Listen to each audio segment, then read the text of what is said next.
Hi అండి, welcome back to happy recipes. నేను మీ స్వప్నని. ఈరోజు వీడియోలో 2 రకాల మురుకులు చూపిస్తున్నానండి. ఈవినింగ్ టీ టైంలో తినడానికి కానీ పిల్లలకి స్నాక్స్ లాగా పెట్టడానికి కానీ ఇలా ఒక్కసారి చేసి పెట్టుకున్నారనుకోండి, నెల రోజులు తినేయచ్చు. చేసుకోవడం కూడా చాలా ఈజీ అండి. టేస్ట్ అయితే చాలా బాగుంటాయి, గుల్లగా క్రిస్పీగా వస్తాయి. కాబట్టి వీడియోని ఎక్కడ స్కిప్ చేయకుండా కంప్లీట్గా చూసి మీరు కూడా ట్రై చేయండి. ఇక్కడ ముందుగా చూపించబోయేది కొబ్బరి పాలతో మురుకులండి. ఇవైతే ఒక్కసారి తిన్నారంటే అస్సలు వదిలిపెట్టారు. ఒకటి తిన్నామంటే ఇంకోటి తినాలనిపిస్తుంది, అంత బాగుంటాయి. చూడండి, చూస్తుంటేనే తెలిసిపోతుంది, చాలా క్రిస్పీగా కూడా వస్తాయి. కాబట్టి ఈసారి మీ ఇంట్లో కొబ్బరి ఉంటే తప్పకుండా ఇలా ట్రై చేయండి. ఇంకెందుకండి ఆలస్యం, లేట్ చేయకుండా వీడియోలోకి వెళ్ళి చూసేయండి. మరి ముందుగా స్టవ్ పైన ఒక ప్యాన్ పెట్టుకోవాలి. ఇలా వెడల్పాటి ప్యాన్ ఒకటి పెట్టుకొని దాంట్లోకి ఒక 1/2 కప్పు మినప్పప్పు వేసుకోవాలి. మినప్పప్పును ఎంత తీసుకుంటున్నామో పిండిని కూడా సేమ్ క్వాంటిటీలో తీసుకుంటాం. కాబట్టి మీరు ఏదైనా ఒక కప్పుతో కరెక్ట్గా మెజర్ చేసుకోండి. మెజర్ చేసుకుంటే అన్నీ పర్ఫెక్ట్గా వేసుకోవడానికి ఉంటుంది. ఇలా మినప్పప్పును లైట్గా ఫ్రై చేసుకోవాలి. ఒక 2 నిమిషాల పాటు కొంచెం కలర్ వచ్చి మంచి స్మెల్ వచ్చే వరకు ఫ్రై చేసుకున్నాక ఇప్పుడు స్టవ్ ఆఫ్ చేసేసి వీటిని ఒక ప్లేట్లోకి తీసుకొని కంప్లీట్గా చల్లారనివ్వాలి. చూడండి, ఇలా కంప్లీట్గా చల్లారినాక ఇప్పుడు ఒక మిక్సర్ జార్ తీసుకొని దీంట్లోకి మినప్పప్పు మొత్తం వేసేసుకోవాలి. ఇలా మినప్పప్పు మొత్తం వేసుకున్నాక మూత పెట్టేసి మెత్తని పిండిలాగా గ్రైండ్ చేసుకోవాలి. మనకు పిండి రావాలి కాబట్టి మెత్తగా గ్రైండ్ చేసుకోవాలి. ఇలా వీడియోలో చూపిస్తున్నట్టు మెత్తగా గ్రైండ్ చేసుకున్నాక ఇప్పుడు దీన్ని పక్కన పెట్టేసుకొని ఒక బౌల్ తీసుకోవాలి. మనము పిండి కలుపుకోవడానికి ఒక బౌల్ తీసుకొని దాంట్లో జల్లెడ పెట్టేసుకొని ఈ పిండిని జల్లించుకోవాలి. ఎందుకంటే మినపప్పు మనము మిక్సీ పట్టాం కాబట్టి కంపల్సరీగా జల్లించుకోవాలండి. మీకు కావాలంటే బయట సూపర్ మార్కెట్లో మినప్పిండి అయినా దొరుకుతుంది. చూడండి, ఇలా జల్లించుకోవడం వల్ల మనకి ఏమన్నా పప్పు లాంటిది ఉన్నా పైన వచ్చేస్తుంది. నాకు ఇక్కడ కొంచెం వచ్చింది కాబట్టి నేను తీసేసాను. మీకు కొంచెం ఎక్కువ వస్తే మళ్ళీ ఒకసారి గ్రైండ్ చేసి పట్టుకోండి. అలాగే నెక్స్ట్ దీంట్లోకి ఒక కప్పుతో 4 కప్పుల బియ్యం పిండి వేసుకోవాలి. 1/2 కప్పు మినప్పప్పుకి 4 కప్పుల బియ్యం పిండి వేసుకోవాలి. ఇలా బియ్యం పిండి కంప్లీట్గా 4 కప్పులు వేసుకున్నాక అలాగే 1/2 కప్పు శనగపిండి వేసుకుంటున్నాను నేను ఇక్కడ. ఇది పూర్తిగా ఆప్షనల్ అండి. మీరు కావాలంటే పుట్నాల పప్పు మినపప్పుతో పాటు కూడా గ్రైండ్ చేసుకోవచ్చు. మొత్తం మినపప్పుతో చేసుకోవాలనుకుంటే 3/4 కప్పు తీసుకోండి మినపప్పును. నేను ఇక్కడ శనగపిండి కలుపుతాననేసి ఒక 1/4 కప్పు తగ్గించే తీసుకున్నాను. ఇలా మనం మినపప్పుతో చేసామనుకో మురుకులు కొంచెం వైట్గా వస్తాయి. కొంచెం శనగపిండి యాడ్ చేయడం వల్ల మంచి కలర్లో వస్తాయి. కాబట్టి ఇలా వేసుకున్నాక మొత్తం జల్లించుకొని, ఎప్పుడైనా ఏ పిండినైనా కంపల్సరీగా జల్లించుకోవాలండి. ఇలా జల్లించుకొని మొత్తం అంతా కలుపుకున్నాక 1 టేబుల్ స్పూన్ నువ్వులు వేస్తున్నాను. నేను ఇక్కడ తెల్ల నువ్వులు వేస్తున్నాను. మీరు కావాలంటే నల్ల నువ్వులైనా యాడ్ చేసుకోవచ్చు. అలాగే 1 టీ స్పూను జీలకర్ర వేసుకున్నాను. 1/2 టీ స్పూన్ వామను ఇలా నలిపి వేసుకుంటున్నాను. మనం ఇందులో కారం ఏమీ వేయమండి, పచ్చి కొబ్బరితో చేస్తాం కాబట్టి కారం వేయొద్దు. సో అందుకని ఇప్పుడు టేస్ట్కి సరిపడా ఉప్పు వేసేసుకోవాలి. ఇలా అన్నీ వేసుకొని అన్నీ బాగా కలిసేలాగా కలుపుకోవాలి.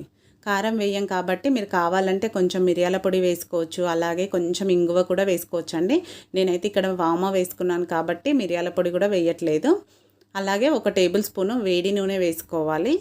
వేడి నూనె అంటే మరీ వేడిగా ఉండనవసరం లేదండి. వేడి చేశాక చల్లారినదైనా వేసుకోవచ్చు. మీ దగ్గర ఒకవేళ బటర్ ఉంటే బటర్ అయినా వేసుకోవచ్చు. ఇలా వేయడం వల్ల మురుకులు క్రిస్పీగా వస్తాయి. కాబట్టి ఇలా వేసుకున్నాక మొత్తం అంతా కలిసేలాగా కలుపుకొని ఇప్పుడు దీన్ని పక్కన పెట్టేసుకుందాము. నెక్స్ట్ నేను 1 కొబ్బరి చిప్ప తీసుకున్నానండి. 1 కంప్లీట్గా తీసుకున్నాను. దాన్ని ఇలా ముక్కలుగా కట్ చేసుకున్నాను. అంటే 1 కొబ్బరికాయలో 1/2 ముక్క తీసుకున్నాను అనమాట. కంప్లీట్గా ఇలా ముక్కలుగా కట్ చేసుకొని ఇప్పుడు దీన్ని ఒక మిక్సర్ జార్లోకి వేసుకుంటున్నాను.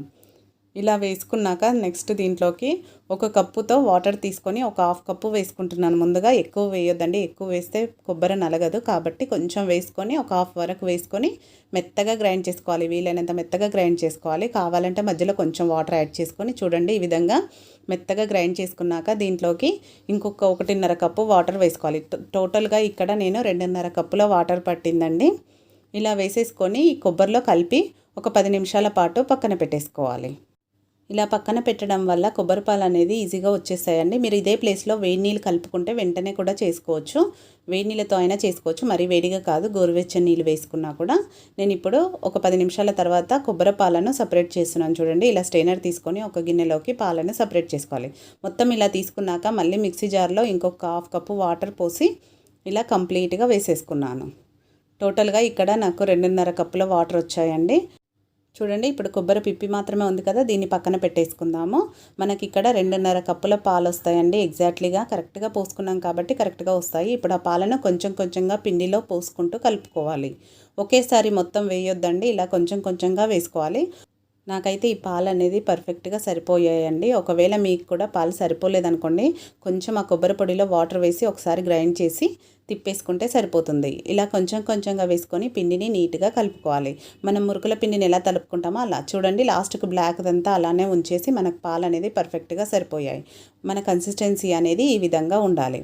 మరీ గట్టిగా ఉండదు, అలానే మరీ లూజ్గా ఉండొద్దండి. వీడియోలో చూపిస్తున్నట్టు ఈ విధంగా ఉండాలి. ఇప్పుడు పర్ఫెక్ట్గా ఉందిగా, ఇప్పుడు దీన్ని పక్కన పెట్టేసుకొని మురుకుల మిషన్ని తీసుకొని దీంట్లో ఒకటే హోల్ ఉన్నది ఉంటుంది కదండి, ఇలా స్టార్ లాగా, దీన్ని వేసుకుంటున్నాను. ఇప్పుడు దీంట్లోకి వేసేసుకొని ఫిట్ చేసుకోవడమే. చూడండి ఇలా దీంతో చేయడం వల్ల మనకు చిట్టి చిట్టి మురుకులు చాలా ఈజీగా వచ్చేస్తాయి అనమాట. ఇలా ఫిట్ చేసుకొని కంప్లీట్గా ఫిట్ చేసుకున్నాక దీంట్లోకి కొంచెం ఆయిల్ వేసుకోవాలి. ఎందుకంటే పిండి అనేది అతుక్కోకుండా ఉండడం కోసం ఇలా కొంచెం ఆయిల్ అప్లై చేసేసుకొని ఇప్పుడు డైరెక్ట్గా పిండి తీసుకొని దీంట్లో పెట్టేసుకోవడమే. రెడీ అయిపోయిందిగా, ఇప్పుడు పిండి తీసుకుందాము. తీసుకున్న ప్రతిసారి కొంచెం పిండిని నీట్ చేసుకోవాలండి. ఈ విధంగా వీడియోలో చూపిస్తున్నట్టు ఇలా చేసుకొని పెట్టుకోవాలి. పెట్టుకుంటే మనకి ఈజీగా ఒత్తుకోవడానికి కూడా ఈజీగా వస్తుంది. కాబట్టి ఇలా కొంచెం తడి అద్దుకొని ఈ విధంగా పెట్టేసుకోవాలి. ఇప్పుడు మిషన్లో ఎంతవరకు పడుతుందో అంతే పెట్టేసుకోవాలి. చూడండి ఇలా వీడియోలో చూపిస్తున్నట్టు ఇలా పెట్టేసుకున్నాక ఇప్పుడు రెడీ అయిపోయింది కదా. నెక్స్ట్ మిగతా పిండి పైన మూత పెట్టేసి పెట్టుకోవాలండి. ఎందుకంటే తడి ఆరిపోకుండా ఉండడం కోసం దీన్ని పక్కన పెట్టేసుకొని ఒక ప్లేట్ తీసుకున్నాను. దీనిపైన ఇది పెట్టేసుకొని ఇప్పుడు ఒక ప్లేట్ తీసుకొని దానికి కొంచెం ఆయిల్ అప్లై చేసుకున్నాను. ఆయిల్ అప్లై చేసుకొని దానిపైన చిట్టి చిట్టి మురుకులు ఒత్తుకుంటున్నాను. చూడండి ఇలా వీడియోలో చూపిస్తున్నట్టు రౌండ్గా చిన్నగా ఒత్తుకుంటే సరిపోతుంది. చాలా ఈజీగా అయిపోతుంది కదా, చూస్తే చాలా బాగున్నాయి కదా. ఇలా మనము ఒక వాయికి సరిపోను ఒకేసారి ఒత్తేసుకోవాలి. అన్నీ ఒకేసారి ఒత్తొద్దండి, ఒత్తితే అవి ఆరిపోయినట్టు అవుతాయి. కాబట్టి మనం ఒక వాయి అయ్యేలోపు ఇంకో వాయికి ఒత్తుకోవచ్చు. చూడండి ఇలా వీడియోలో చూపిస్తున్నట్టు చాలా ఈజీగా చేసుకోవచ్చు. టేస్ట్ అయితే చాలా బాగుంటాయండి, పిల్లలకైతే మరీ నచ్చుతాయి. చూడండి ఒక వాయికి సరిపోను ఒత్తేసుకున్నాను. ఇలా చేసి పక్కన పెట్టేసుకొని ఇప్పుడు స్టవ్ పైన ఆయిల్ పెట్టేసుకుందాం. ఆయిల్ని బాగా హీట్ అవ్వనివ్వాలి. మనకు మురుకులకు ఎలా అయితే హీట్ అవ్వాలో ఆ విధంగా బాగా హై ఫ్లేమ్లో హీట్ అవ్వనివ్వాలండి. బాగా హీట్ అయ్యాక ఒక్కొక్కటిగా ఇలా చేతితో తీసుకొని వేసేసుకోవడమే. ఈజీగా వచ్చేస్తాయండి, అసలు విరిగిపోతాయి అనే సమస్యనే లేదు. మీరు ఇలా ప్లేట్లో వేసుకొని పెట్టుకున్నారంటే చాలా ఈజీగా వచ్చేస్తాయి. ఒక్కొక్కటిగా తీసి మనకు ఆయిల్లో ఎంతవరకు పడతాయో అంతే వేసుకోవాలి. ఇలా వెంటనే గరిటె పెట్టకుండా కొంచెం కలర్ చేంజ్ అయ్యాక రెండు వైపులా తిప్పుకుంటూ మంచి కలర్ వచ్చే వరకు ఫ్రై చేసుకోవాలి. హై ఫ్లేమ్లోనే పెట్టాలి, హై ఫ్లేమ్లో పెట్టుకొని ఫ్రై చేసుకోవాలి. చూడండి వీడియోలో చూపిస్తున్నట్టు ఇలా మంచి కలర్ వచ్చే వరకు ఫ్రై చేసుకోవాలి. ఇలా మంచి గోల్డెన్ కలర్లో వచ్చాక వీటిని ఒక స్ట్రైనర్లోకి తీసేసుకొని ఆయిల్ కంప్లీట్గా పోయే వరకు దాంట్లోనే ఉంచేసుకొని టిష్యూ పేపర్ ఉన్న ఒక బౌల్లోకి వేసేసుకోవడమే. చూడండి చూస్తుంటేనే ఎంత కలర్ఫుల్గా ఉన్నాయి. ఇప్పుడు వీటిని తీసేసుకొని నెక్స్ట్ వాయికి కూడా రెడీ చేసి పెట్టుకొని వాటిని కూడా వేసేసుకోవాలి. అవి కూడా ఆయిల్లో ఎంతవరకు పడతాయో అంతే వేసేసుకోవాలి. మరీ ఎక్కువ వేస్తే ఒకదానిపైన ఒకటి అతుక్కుంటాయి, కాబట్టి ఆయిల్లో పట్టేంతవరకే వేసుకోవాలి. ఇలా అన్ని వైపులా తిప్పుకుంటూ ఇవి కూడా మంచి కలర్ వచ్చే వరకు ఫ్రై చేసుకోవాలి. ఇలానే మిగతావన్నీ కూడా ఫ్రై చేసుకున్నాక పూర్తిగా చల్లారినాక ఒక ఎయిర్టైట్ బాక్స్లో పెట్టుకుంటే 15 నుంచి 20 రోజుల వరకు తినేయొచ్చండి. చాలా బాగుంటాయి, కాబట్టి తప్పకుండా ట్రై చేయండి. ట్రై చేసి మీకు ఎలా కుదిరిందో కామెంట్ పెట్టండి. అలాగే ఈ వీడియో మీకు నచ్చినట్టయితే ఒక లైక్ చేయండి, మీ ఫ్రెండ్స్ రిలేటివ్స్తో షేర్ చేసుకోండి. చూసారు కదండి, చాలా బాగున్నాయి కదా. వెంటనే మీరు కూడా ఇంట్లో ట్రై చేయండి. ఇప్పుడు మనం నెక్స్ట్ చేసుకోబోయే మురుకులు ఏంటనేది లేట్ చేయకుండా చూసేయండి. మరి మురుకులు ఎక్కువ క్రిస్పీగా గుల్లగా రావాలి అంటే ఎలా చేయాలనేది ఈ వీడియోలో చూపిస్తున్నానండి. ఇందులో వేసే ఇంగ్రీడియంట్స్తోనే మంచి టేస్ట్తో అలాగే క్రిస్పీనెస్తో వస్తాయి, చాలా బాగుంటాయి. కాబట్టి వీడియోని ఎక్కడ స్కిప్ చేయకుండా కంప్లీట్గా చూసి మీరు కూడా ట్రై చేయండి. చూడండి చూస్తుంటేనే ఎంత పర్ఫెక్ట్గా వచ్చాయి. మీరు ఎప్పుడు మురుకులు చేయాలనుకున్నా ఇలా నేను చూపించిన ప్రాసెస్లో చేశారంటే చాలా క్రిస్పీగా వస్తాయండి. కాబట్టి తప్పకుండా ట్రై చేయండి. ఇంకెందుకంటే ఆలస్యం, లేట్ చేయకుండా వీడియోలోకి వెళ్ళి చూసేయండి. మరి ముందుగా స్టవ్ పైన ఇలా వెడల్పాటి ప్యాన్ ఒకటి పెట్టుకొని దాంట్లోకి 1/2 కప్పు పుట్నాల పప్పు వేసుకోవాలి. లో ఫ్లేమ్లోనే పుట్నాల పప్పును ఒక 2 నిమిషాల పాటు ఫ్రై చేసుకోవాలి. ఎక్కువ అవసరం లేదండి, 1 నుంచి 2 నిమిషాల పాటు ఫ్రై చేసుకుంటే సరిపోతుంది. జస్ట్ అవి కొద్దిగా క్రిస్పీగా అయితే సరిపోతుంది. ఇలా వేయించడం వల్ల ఎక్స్ట్రా క్రిస్పీనెస్ వస్తుంది, టేస్ట్ కూడా చాలా బాగుంటుంది. చూడండి ఇలా వేగిపోయాయి కదా. ఇప్పుడు వీటిని ఒక ప్లేట్లోకి తీసేసుకుందాం. ఇలా ప్లేట్లోకి తీసుకున్నాక నెక్స్ట్ స్టవ్ పైన అదే ప్యాన్లోకి ఒక 1/2 కప్పు అటుకులు వేసుకోవాలి. అటుకులు వేయడం వల్ల టేస్ట్ అయితే చాలా బాగుంటుందండి. ఈసారి తప్పకుండా ట్రై చేయండి. ఈ అటుకులని కూడా లో ఫ్లేమ్లో అవి కొంచెం క్రిస్పీగా అయ్యే వరకు ఫ్రై చేసుకోవాలి. ఇలా కలుపుతూనే ఫ్రై చేసుకోవాలండి దగ్గరుండి, లేదంటే అటుకులు అడుగున మాడిపోతాయి. ఒకటి పట్టుకొని చూస్తే మనకు తెలిసిపోతుంది. చూడండి ఈ విధంగా ఉండాలి. ఇలా క్రిస్పీగా అయ్యిందంటే మనకు పర్ఫెక్ట్గా అయిపోయినట్టు. ఇప్పుడు స్టవ్ ఆఫ్ చేసేసుకొని వీటిని కూడా అదే ప్లేట్లోకి వేసేసుకోవాలి. మనం పుట్నాల పప్పు వేసుకున్నాం కదా, దాంట్లోకి వేసుకోవాలి. ఇప్పుడు వీటి రెండింటిని పూర్తిగా చల్లారనివ్వాలి. ఒక 10 నుంచి 15 నిమిషాల పాటు పక్కన పెట్టేసుకుందాం. ఇలా కంప్లీట్గా చల్లారినాకనే మనము గ్రైండ్ చేసుకోవాలండి. వేడి మీద అస్సలు గ్రైండ్ చేయొద్దు, మెత్తగా వస్తాయి. కాబట్టి మొత్తం చల్లారినాకనే ఒక మిక్సర్ జార్ తీసుకొని దాంట్లోకి వేసేసుకొని మెత్తని పౌడర్ లాగా గ్రైండ్ చేసుకోవాలి. వీలైనంత మెత్తగా గ్రైండ్ చేసుకోవాలి, మధ్య మధ్యలో ఆపుకుంటూ గ్రైండ్ చేసుకోవాలి. చూడండి ఈ విధంగా మొత్తం పిండిలాగా వచ్చే వరకు గ్రైండ్ చేసుకున్నాక నెక్స్ట్ ఒక బేసన్ తీసుకొని దాంట్లోకి దీన్ని జల్లించుకోవాలన్నమాట. ఇలా స్ట్రైనర్ పెట్టేసుకొని దాంట్లో ఈ పిండి వేసేసుకోవాలి. ఇలా జల్లించుకోవడం వల్ల ఎక్కడైనా గ్రైండ్ కానిది ఉంటుంది కదా పప్పు, అలానే అటుకులు కూడా, అది మనకు పైనకు వచ్చేస్తుంది. చూడండి ఇలా నాకు కొంచెమే వచ్చేసింది కాబట్టి నేను తీసేస్తున్నాను. మీకు ఎక్కువ కనుక వస్తే మళ్ళీ గ్రైండ్ చేసుకొని జల్లించుకోవచ్చు. ఇప్పుడు మనకు ఈ పిండి ఎంత అవుతుంది అనేది మెజర్ చేసుకోవాలి. కప్పుతో కరెక్ట్గా మెజర్ చేసుకుంటే మనము బియ్యం పిండి తీసుకోవడానికి ఈజీగా ఉంటుంది. చూడండి నాకైతే ఇక్కడ 1 కప్పు అయ్యింది. 1 కప్పు ఈ పిండికి 3 కప్పుల బియ్యం పిండి వేసుకోవాలి. ఎప్పుడైనా గుర్తుపెట్టుకోండి, పుట్నాల పప్పు అయినా అటుకులదైనా మీరు 1 కప్పు వేసుకుంటే 3 కప్పుల బియ్యం పిండి వేసుకోవాలి. ఇక్కడ 3 కప్పులు వేసుకున్నాను కదా, దీన్ని కూడా జల్లించుకోవాలి. నేను ఇక్కడ బియ్యం పిండిని రేషన్ బియ్యం పిండి తీసుకున్నానండి, బయట స్టోర్లో కూడా దొరుకుతుంది. ఇప్పుడు దీంట్లోకి కొద్దిగా పసుపు, 1 టీ స్పూన్ కారం వేసుకున్నాను. మీ రుచికి తగ్గట్టు వేసుకోండి. అలాగే ఉప్పు, 1 టీ స్పూను వామును ఇలా చేయితో నలుపుకొని వేసుకోవాలి. ఇలా వేసుకోవడం వల్ల ఆ ఫ్లేవర్ అనేది ఈజీగా పిండికి పడుతుంది. కాబట్టి ఇలా వేసుకున్నాక నెక్స్ట్ ఒక 2 టీ స్పూన్ల నువ్వులు వేసుకోవాలి. నువ్వులు అనేది చాలా మంచిది కదా, మురుకులలో తప్పకుండా వేసుకోవాలండి. ఇప్పుడు వీటన్నిటిని బాగా కలిసేలాగా కలుపుకోవాలి. 2 పిండిలు అలాగే ఈ పసుపు కారం కూడా అంత బాగా కలిసేలాగా కలుపుకోవాలి. వీడియోలో చూపిస్తున్నట్టు ఇలా కలుపుకున్నాక నెక్స్ట్ దీంట్లోకి మీరు కావాలంటే వేడి ఆయిల్ అయినా వేసుకోవచ్చండి. నేనైతే 1 టేబుల్ స్పూన్ బటర్ వేసుకుంటున్నాను. బటర్ వేసుకోవడం వల్ల క్రిస్పీగా వస్తాయి మురుకులు. దీని ప్లేస్లో మీరు ఆయిల్ని కొంచెం వేడి చేసి కూడా వేసుకోవచ్చు.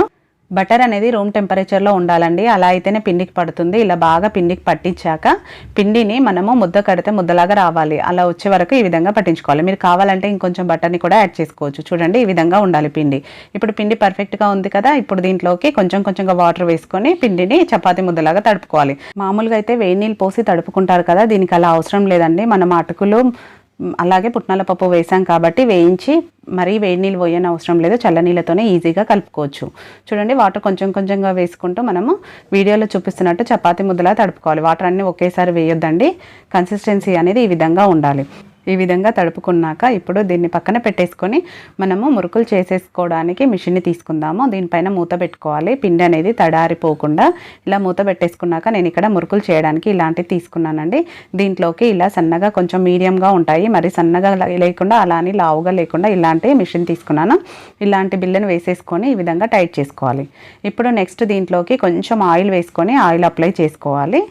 ఈ విధంగా ఆయిల్ అప్లై చేసుకోవాలి. ఇలా చేయడం వల్ల పిండి అనేది అతుక్కోకుండా మొత్తం వచ్చేస్తుంది అనమాట. సో అందుకని ఇలా ఆయిల్ వేసుకొని ఇప్పుడు దీంట్లోకి కొంచెం పిండి మనము ఒక 2 వాయిలకు సరిపడా పిండిని తీసుకోవాలి. దాంట్లోంచి చూడండి ఈ విధంగా వీడియోలో చూపిస్తున్నట్టు ఇలా తీసుకొని ఇప్పుడు దీంట్లోకి కొంచెం వాటర్ వేసుకుంటూ కొద్దిగా లూజ్గా తడుపుకోవాలి.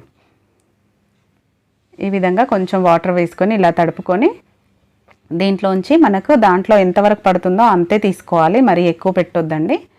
చూడండి ఈ విధంగా తీసుకొని ఇలా పెట్టేసుకోవాలి మిషన్లోకి. ఇలా పెట్టుకున్నాక ఇప్పుడు మనకు మిషన్ కూడా రెడీ అయిపోయింది కదా, నెక్స్ట్ స్టవ్ పైన ఆయిల్ పెట్టేసుకోవాలి. మిగతా పిండి ఆరిపోకుండా మూత పెట్టేసుకోవాలండి. ఇప్పుడు దీనిపైన ఇలా పెట్టేసుకొని నెక్స్ట్ స్టవ్ పైన ఆయిల్ పెట్టుకొని ఆయిల్ బాగా హీట్ అవ్వాలి. మురుకులకు ఎప్పుడైనా ఆయిల్ అనేది బాగా వేడి అవ్వాలి, హై ఫ్లేమ్లోనే పెట్టుకోవాలి. నేను మురుకులు వేసుకోవడానికి ఇలా ఈ గరిటె తీసుకున్నానండి, దీనికి కొంచెం ఆయిల్ అప్లై చేసుకోవాలి. ఆయిల్ అయినా అప్లై చేసుకోవచ్చు, వాటర్ అయినా అప్లై చేసుకోవచ్చు. చూడండి ఇలా వీడియోలో చూపిస్తున్నట్టు ఇలా ఒత్తుకోవాలి. మరీ ఎక్కువ ఒత్తుకోదండి, కొంచెం చిన్నగానే చేస్తున్నాను నేను ఇక్కడ. చూడండి వీడియోలో చూపిస్తున్నట్టు ఈ విధంగా ఈ సైజులో చేసుకుంటే చిన్నగా భలేగా వస్తాయి. ఇప్పుడు దీన్ని ఆయిల్లో వేసుకోవడమే, అన్నీ కూడా ఇలానే ఒత్తేసుకొని ఆయిల్లో వేసేసుకోవడమే. చూడండి మనకు ఆయిల్లో ఎంతవరకు పడతాయో అంతే వేసుకోవాలి. ఇలా వేసుకున్నాక కూడా ఐ ఫ్లేమ్లోనే పెట్టేసి పైన ఆయిల్ నుంచి నురగంతా పోయే వరకు మనం గరిట పెట్టొద్దండి. ఆ ఆయిల్ నుంచి నురగంతా పోయాక మురుకుల్ని రెండో వైపుకు తిప్పుకుంటూ మంచి కలర్ వచ్చే వరకు ఫ్రై చేసుకోవాలి. చూడండి ఈ విధంగా మంచి కలర్ వచ్చాక వీటిని ఇప్పుడు ఆయిల్లోంచి తీసేసి టిష్యూ పేపర్ ఉన్న ప్లేట్లోకి వేసేసుకోవడమే. ఇప్పుడు నెక్స్ట్ ఇలా బిల్లల్లాగా కాకుండా డైరెక్ట్గా ఆయిల్లో ఒక్కటిగా ఎలా వేసుకోవాలనేది చూపిస్తున్నాను. చూడండి ఇలా వేసేసుకోవచ్చు. ఇప్పుడు ఇది వేసుకుంటప్పుడు మాత్రం ఫ్లేమ్ని చిన్నగా పెట్టుకోవాలి, ఎందుకంటే మనకు వేడి అనేది చేయికి తగులుతుంది కాబట్టి లో ఫ్లేమ్లో పెట్టుకొని వేసుకొని అది వేసుకున్నాక మళ్ళీ ఐ ఫ్లేమ్లో పెట్టుకోవాలి. ఇలా కొంచెం కాలినాక రెండో వైపుకు తిప్పుకొని రెండు వైపులా మంచి కలర్ వచ్చే వరకు ఫ్రై చేసుకోవాలి. చూడండి మంచి కలర్ వచ్చాక తీసేస్తే ఎంత పర్ఫెక్ట్గా వచ్చిందో, చాలా బాగుంటాయి క్రిస్పీగా. ఇవి పూర్తిగా చల్లారినాక ఒక స్టీల్ డబ్బాలో కనుక పెట్టుకున్నారనుకో నెలపైనే ఉంటాయండి. అదే టేస్ట్ అదే క్రిస్పీనెస్తో ఉంటాయి. కాబట్టి ఒకసారి చేసి పెట్టుకుంటే పిల్లలకి ఈవినింగ్ స్నాక్ టైంలో ఇవ్వడానికి కూడా చాలా బాగుంటాయి. కాబట్టి తప్పకుండా ఈసారి మీ ఇంట్లో ట్రై చేయండి. ట్రై చేశాక మీకు ఎలా కుదిరింది అనేది కూడా కామెంట్ పెట్టండి. అలాగే ఈ వీడియో మీకు నచ్చినట్టయితే ఒక లైక్ చేయండి, మీ ఫ్రెండ్స్ రిలేటివ్స్తో షేర్ చేసుకోండి. మరిన్ని ఇలాంటి టేస్టీ రెసిపీస్ కోసం మన హ్యాపీ రెసిపీస్ ఛానల్ని సబ్స్క్రైబ్ చేసుకోవడం మాత్రం అస్సలు మర్చిపోకండి. చూడండి ఎంత క్రిస్పీగా వచ్చాయో. అలాగే పక్కన ఉన్న బెల్ బటన్ని కూడా యాక్టివేట్ చేసుకోండి. యాక్టివేట్ చేసుకుంటేనే మేము పెట్టే న్యూ రెసిపీస్ అన్ని మీకు నోటిఫికేషన్లో వెంటనే అందుతాయి. వీడియోను లైక్ చేయడం మాత్రం అస్సలు మర్చిపోకండి. మీ లైక్ వల్ల మంచి సపోర్టింగ్ ఉంటుంది. Thank you for watching. మరో మంచి వీడియోతో మళ్ళీ మీట్ అవుదాం.